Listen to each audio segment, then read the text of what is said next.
Oui, je voudrais d'abord rappeler que le CORAC a été lancé en 2008 dans la foulée du Grenelle de l'environnement, avec comme objectif de mettre en cohérence les différents efforts de recherche et d'innovation dans le domaine de l'aéronautique. Et tout ça dans le sens, bien entendu, d'une plus grande protection de l'environnement et de lancement de développement durable.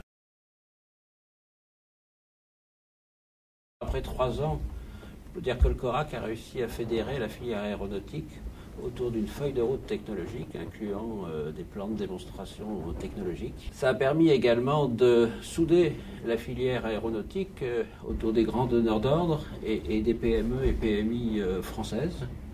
Et ça a également permis de mettre en réseau la filière avec les instituts de recherche nationaux, en particulier avec le lancement d'une étude sur l'influence des traînées de condensation et une étude sur les biocarburants qui peuvent être des carburants alternatifs aux carburants d'origine fossile actuels. La feuille de route technologique a été organisée autour de 4 grands axes. Un axe sur tout ce qui est cellules, aérostructures, un axe sur tout ce qui est propulsion, un axe sur les systèmes et l'avionique et un axe sur la gestion de l'énergie. Et avec ces 4 axes ont été définies 6 plateformes de démonstration technologique destinées à être soutenues par le PIA, le plan d'investissement pour l'avenir.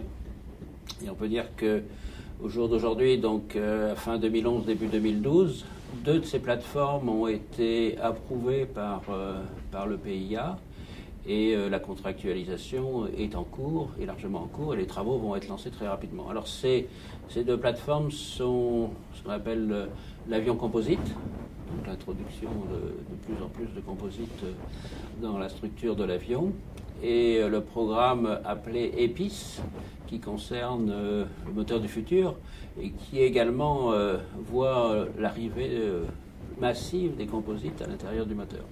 Le CORAC s'est attaché vraiment à impliquer au maximum les PME et les PMI très innovantes françaises. Et en particulier pour ces 2 plateformes, elles sont étroitement associées au plan de développement. Clean Sky, c'est un programme de recherche. Et Vision 2050, c'est, comme son nom l'indique, une vision de ce que devrait être l'aéronautique en 2050 en matière de protection de l'environnement.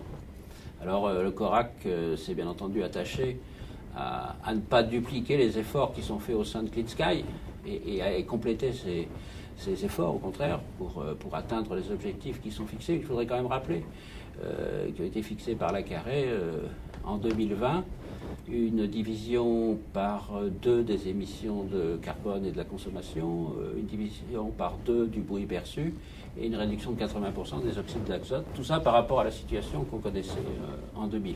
Cette vision 2050 vient d'être publiée et ça fait partie des travaux du CORAC sur l'année 2012 de prendre en compte cette vision et de compléter la feuille de route avec des éléments pour permettre d'atteindre ces nouveaux objectifs.